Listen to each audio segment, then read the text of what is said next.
So in some way, I want to actually stay on giving today, not move on to the next thing. I want to just talk a little bit more about generosity, but I really feel like we need to highlight where that comes from.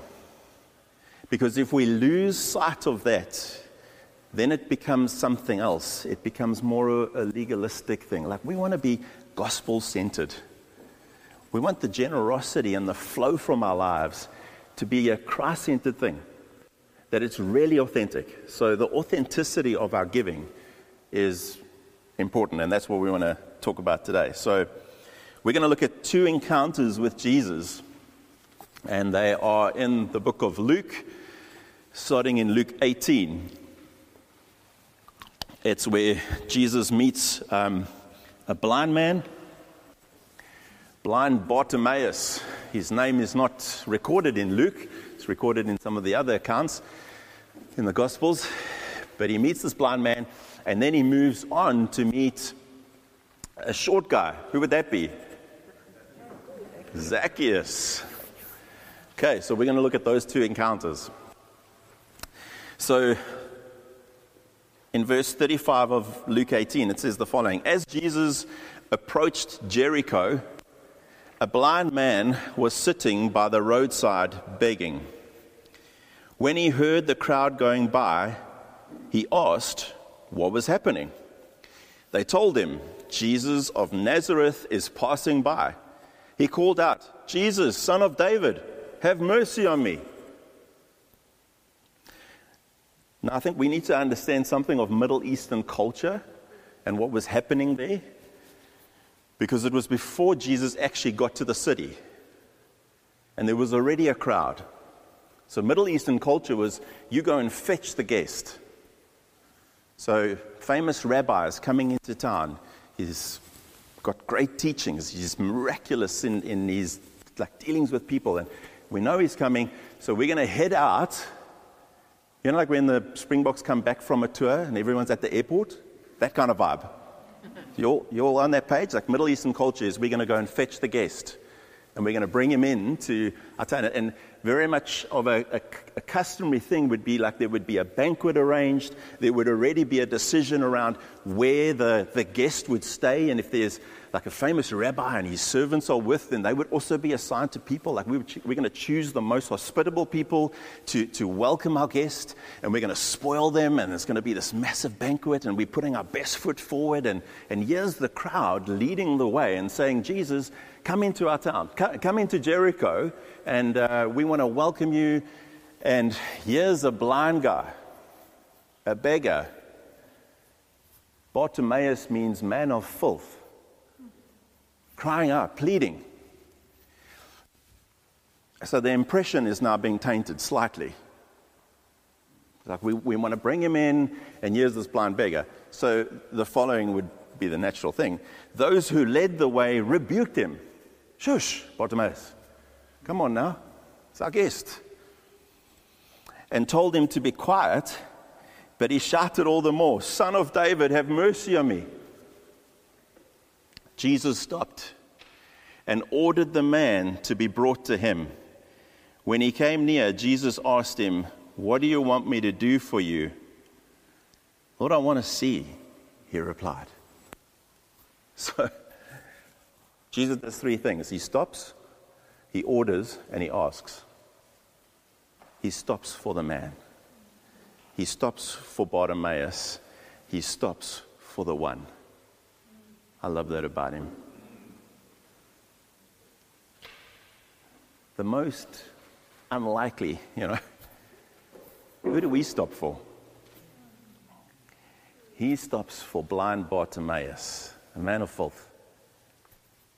And then he orders, how's this? You gotta love how Jesus works. The crowd that's rebuking him and shushing him, he orders them to fetch him and bring him. He just knows how to level things out. And then he asks this very interesting question. What do you want me to do for you? I think if everyone of us were there, we'd be saying, he's blind. Like, is it not obvious what he what he's asking for.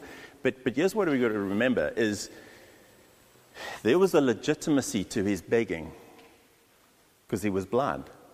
So in other words, that was his livelihood. You take his blindness away, you give him sight, he's not legitimate in his begging anymore.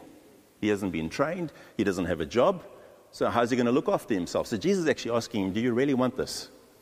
Because he knows what it means. Because when you encounter Jesus, it's not just a once-off thing, he changes your life. So a little bit beyond just getting your sight, have you really thought about this? What do you want me to do for you? Do you really want me to turn your world upside down? You know, it's like it almost begs the question, like, what are we asking from God? What do we really want to receive from him? Because it's like, change my life, but leave my wallet. No, change my life. Like, am I asking for it? So Jesus knows there's a whole bunch of things behind the question, and he's giving Bartimaeus an opportunity to be sure about what he's asking. Jesus said to him, receive your sight. Your faith has healed you. Immediately he received his sight and followed Jesus, praising God. When all the people saw it, they also praised God. I love the Christological progression that's taking place here. It starts with Jesus of Nazareth, because Bartimaeus says, who's that? Like, who's coming? The crowd say, Jesus of Nazareth. He then calls out, Jesus, son of David. That then moves to just son of David. And when he interacts with Jesus, he calls him Lord. And the last thing is, they praise God.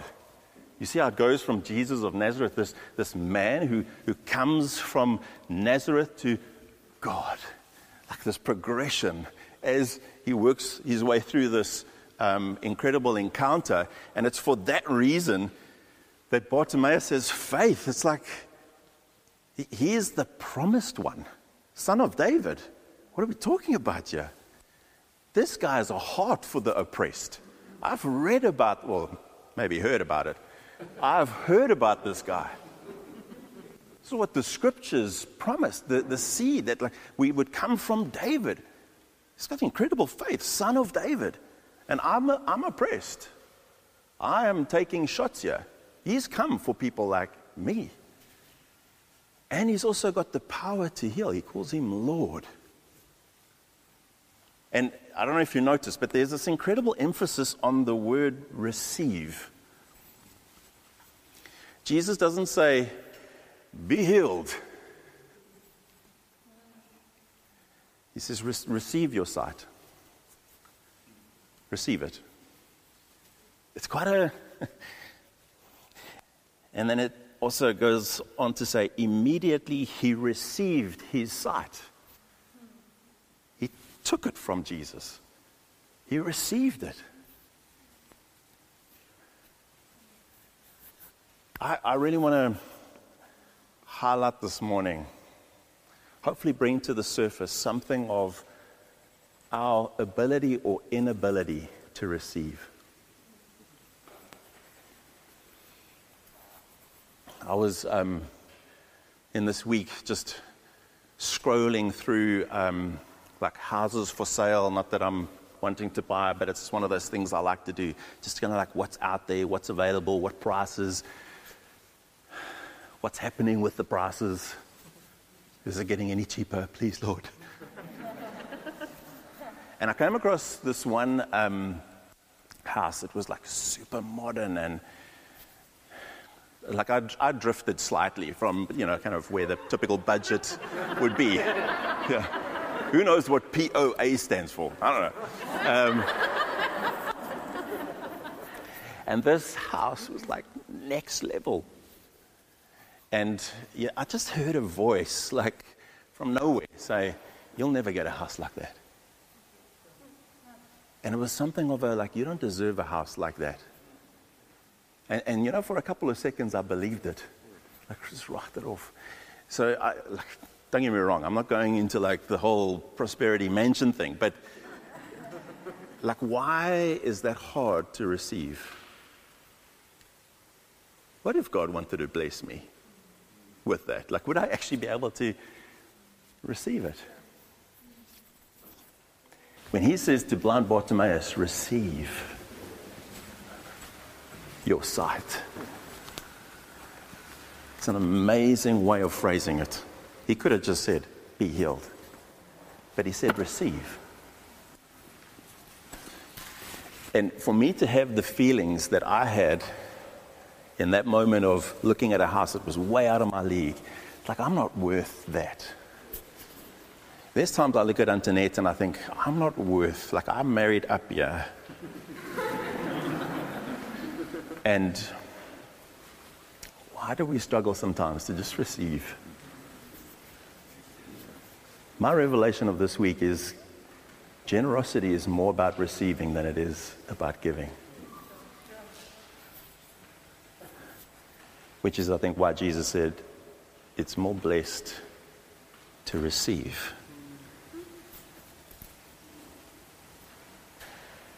But it's what we're receiving. What we receive from him in comparison to what we give. There's no comparison. So Jesus then moves into Jericho and meets up with Zacchaeus. It goes as follows. Jesus entered Jericho and was passing through. A man was there by the name of Zacchaeus. He was a chief tax collector and was wealthy. He wanted to see who Jesus was. But because he was short, he could not see over the crowd. So he ran ahead and climbed a sycamore fig tree to see him, since Jesus was coming that way. So let's talk about Jericho, because there's significance in this town or city. If you go back to look at the story of the Israelites, this was the first city that they conquered. After crossing the Jordan and the conquest of taking the promised land, Jericho was first. And it's for that reason that Jesus said, all of the plunder, all of the possessions that you collect from this conquest comes to me. Why? Because it was the first city. God is serious about the first. So all of it goes to God, and it says it went to the treasury of the Lord. But it just so happened that there was this guy by the name of Achan who held a little bit back for himself, and he hid it in his tent. And you know what happened? The next time the Israelites went out to fight the next battle, they lost. And it states it there, I think it's Joshua 7, God says, I will not go with you. It's like, wow. I mean, there's like so much plunder and so much, but Achan just kind of like, I'm just going to take a little bit here for myself. God says, no, some of the sacred things have been stolen. I will not go with you. See, God's serious. He's serious about this first. Don't play games. Joshua then finds out, he gets told by God, like, get all the tribes out, and then I'll tell you which tribe. And Achan is from the tribe of Judah, so the tribe of Judah has to stand forward. And then it whittles their way down. And eventually, like, Achan, you're the guy. It's like, yeah, I'm guilty. I took some stuff for myself. He gets stoned. Him and everyone with him. And then they take all of the possessions and them, and it gets burnt. Like, just, that's how we're going to deal with it. And then we can carry on from there. And at the moment that took place, the Bible says, and it turned the fierce anger of the Lord away. Like it dealt with his fierce anger. It's like one of those passages that we really struggle to read sometimes. But that's how serious God is about that first, and about honoring him. And when you dishonor him, what that means, okay? It does get better, so just relax. I can see all of you like, what now? And if you're thinking, no, but that's the God of the Old Testament, it's the same God.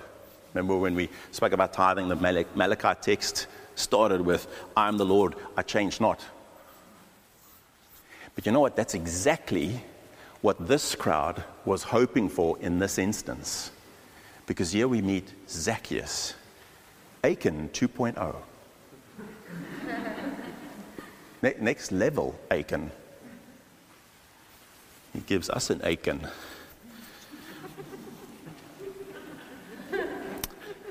I'm just going to give everyone a chance to take that in. Yeah? So Jesus enters this city where all of the people know the stories. I mean, the inhabitants of Jericho would know it well. And there's this guy. He's not just a tax collector, he's a chief tax collector. He's the guy that the tax collectors report to. And he has oppressed the people. He's dishonored God. And it's the crowd that is hoping God has not changed from Joshua 7. Because Zacchaeus has oppressed us. And it's the reason why Zacchaeus is not getting into the crowd. You know, things can happen in a crowd, especially if you're short. It's like a knife on the side and no one will even know who did it. So what does he do? He runs ahead and he climbs a sycamore tree. That's Luke's way of saying it happened outside the city. So actually Jesus has actually gone through the city. It's on the other side now because he's on his way to Jerusalem. That was the path that he was walking. So he entered Jericho and was passing through. He wasn't planning on staying. As much as the custom would have been, let's throw a banquet for our guest. Let's show him good hospitality. Jesus says, no, I'm passing through. And sycamore trees wasn't in the city. They grew them out the city because they had low branches and there was laws around branches over other people's properties. So it was the kind of tree you would not have in the city. It was out the city. And he thought by the time Jesus gets to that part of the pathway, the crowd would have dispersed. But I'll be here in the sycamore tree and it's broad leaves, so hopefully no one will see me because he knows just how much he is hated because of how much he has actually done. So we see that he is short and he is wealthy. He has served mammon all of his life. He's dishonored God by turning from the people of God. Certainly not upheld the Jewish ways. Certainly not tithed. He's just taking money from people and getting super wealthy. So he's dishonored God and he's oppressed the people. It says Achan came from the tribe of Judah. This guy came from the tribe of Gupta. This was the line. Zacchaeus. But we see the fact that he ran and that he climbed a tree means he was desperate. Because Middle Eastern men would never run. And they would certainly not climb a tree. So Luke includes these two details to help us understand this man is desperate.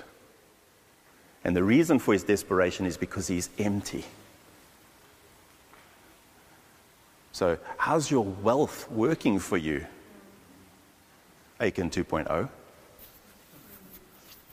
No, it's not really working. I'm empty. I'm desperate.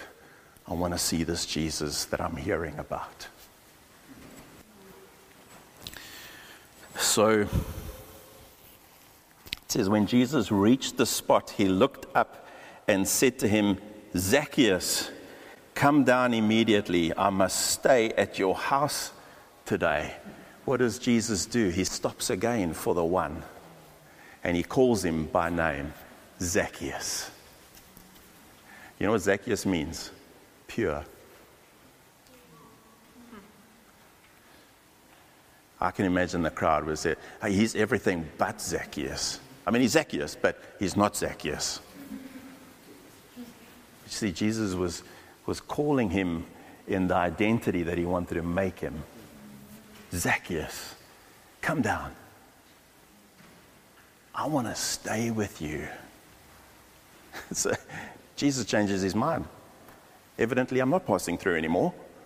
I want to stay with you, Zacchaeus, because I want to be your friend. I love it. Change your plan. What can I bring? Verse 6. So he came down at once and welcomed him gladly. The ESV says he received him joyfully. And there's that word again. He received him.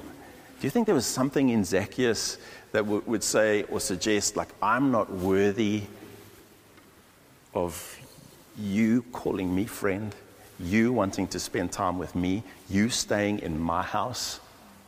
I think some people could struggle with that. The crowd certainly didn't think he was worthy of it, but he received him joyfully. See, this receive thing is so important. And all of a sudden, things have changed for Zacchaeus. But it says, all the people saw this and began to mutter. Everyone say mutter. But say it like it mutter. He has gone to be the guest of a sinner. I mean, let's build a hypothetical case. We're here in Stellenbosch, okay? We're here, Jesus is coming as a special guest of the town. We rush out, kind of Kayamandi way, on the road there, and we welcoming him in. Along the way, he heals someone who's sickly and is like confirming for us he's for the oppressed. Like he's going to look after us. And the reason why that's so important for us is that there's a guy here in Stellenbosch, let's call him Chief Bupta, and he is robbing us blind. Like, he's got all his connections and he's doing what he needs to do to get super wealthy, but he's taking our money. Like, we've got to like find our way into the story and understand what's happening with the crowd and understand what's happening with, like, when Jesus said, I want to stay with you, why the crowd would be like muttering. He wants to stay with a sinner. So Chief Bupta is just taking our money and he's just having his way here in town, and we are feeling oppressed by it, but Jesus is here.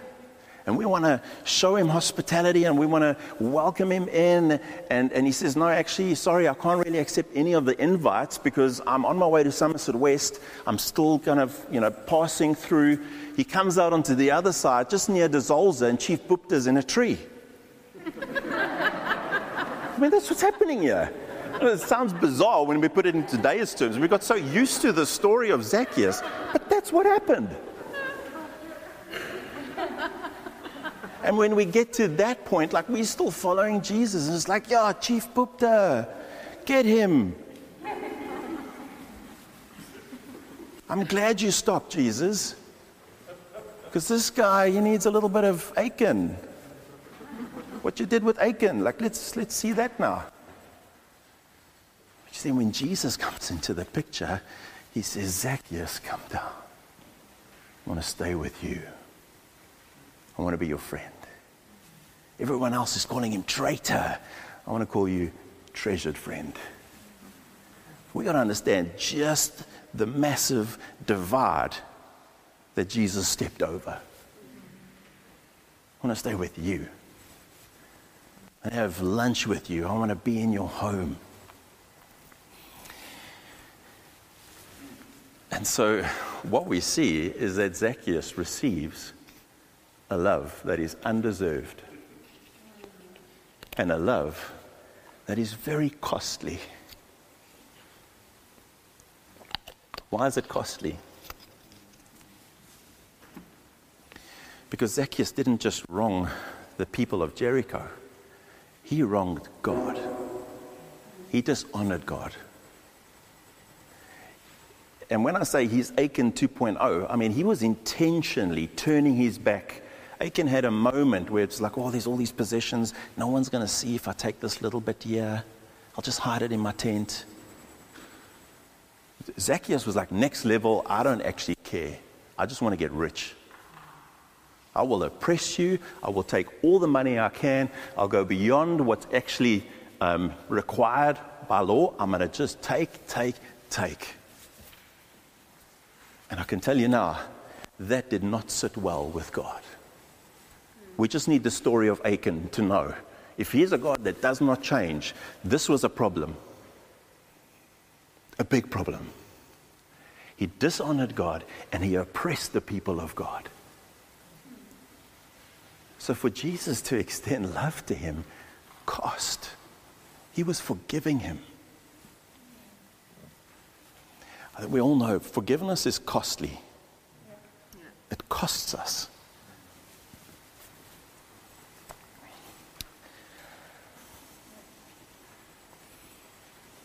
The other thing that happens is that there's a hostility that shifts. The crowd is angry at Zacchaeus. And the movement of Jesus saying, I want to stay with you, shifts that hostility from Zacchaeus to Jesus. He's staying with a sinner. Now they're muttering to Jesus. How dare you? Isn't that what Jesus does? He absorbs the hostility. So I'll forgive you and I'll take the hostility so that I can call you treasured friend, even though everyone else is calling you traitor. What a costly love.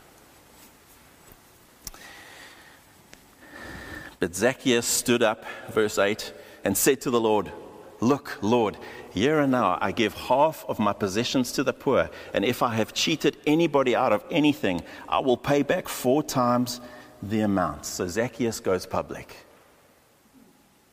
We see him respond in a way. But here's what's happening. He's a recipient of costly love. And because he's a recipient of costly love, he can be a dispenser of costly love. I mean, he goes way beyond. Like, if I've wronged anyone, I'm going to give back 4 times. No one even asked him to do anything. You realize how it just came from within? Like, there wasn't a rule book or here's a list of to-dos once you've encountered Jesus. Like, there was just, I have received costly love. I'm now going to extend it. I'm going to dispense this costly love. No one needs to tell me about it. No one needs to ask me to do it. It's coming from within. I can't help myself. If I've wronged anyone, restitution is on its way. 4 times what I've taken. And you know what? My possessions, I'm going to give 50% of it to the poor. Because this means nothing to me anymore. In relation to what I've received. Are you kidding me? So because he's a recipient of it, he can dispense it. And you know what? When he gives to the poor and when he pays back where he's taken from others, as much as the flow is horizontal, he's actually responding vertically. Because it says, Look, Lord, here and now. So then we start realizing that when we've received this costly love and we dispense it, we're actually responding to God. And so it's from a place of relationship. Yeah. It has to be. If it's anything else, it's just a nice gesture. It's like I have a couple of characteristics. One of those would be that I'm generous at times. No, that's not Christianity.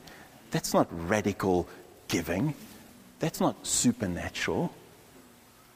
You see, when you have an encounter with Jesus, you are empowered to live differently. That's why Jesus asked the question, what do you really want from me?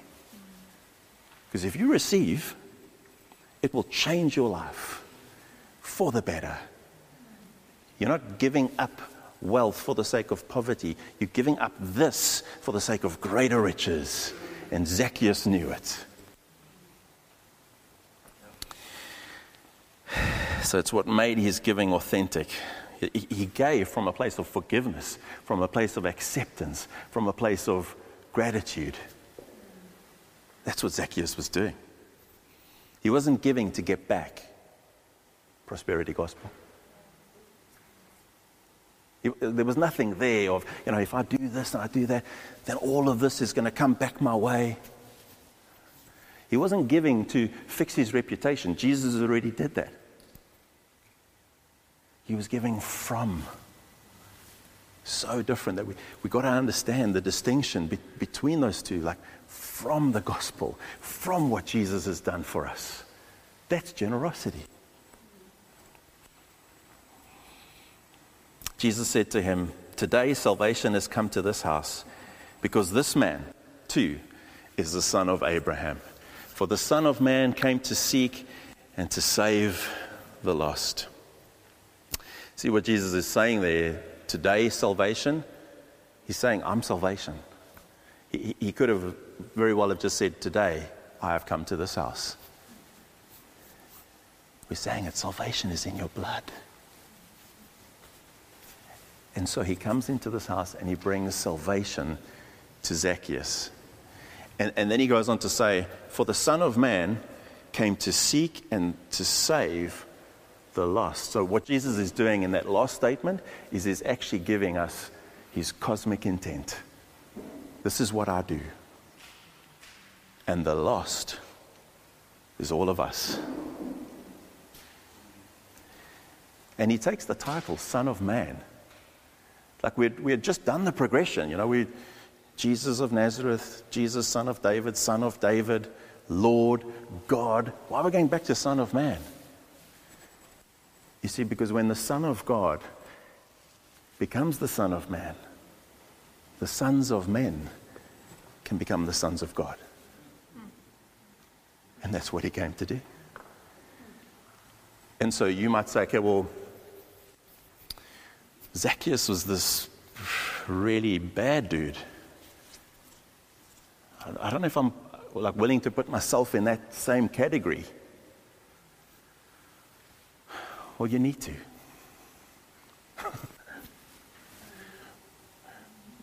Because the Bible says we've all fallen short. There's no one righteous. Not one. So you, in Zacchaeus' shoes, with his circumstances and the windows of opportunity, and you would have done the same. You would have been Achan 2.0. And if you can't get there, let me help you.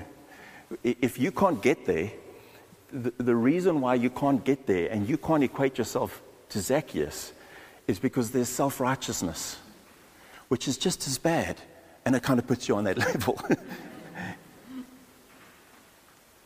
So to understand that this is actually ours, there needs to be a confession in our hearts that we are lost. We were lost. We were the ones running ahead in the tree. Hopefully no one see shame, fear. And God would call us by name. Say, I want to be your friend. That's costly love. To experience the forgiveness that Jesus offers.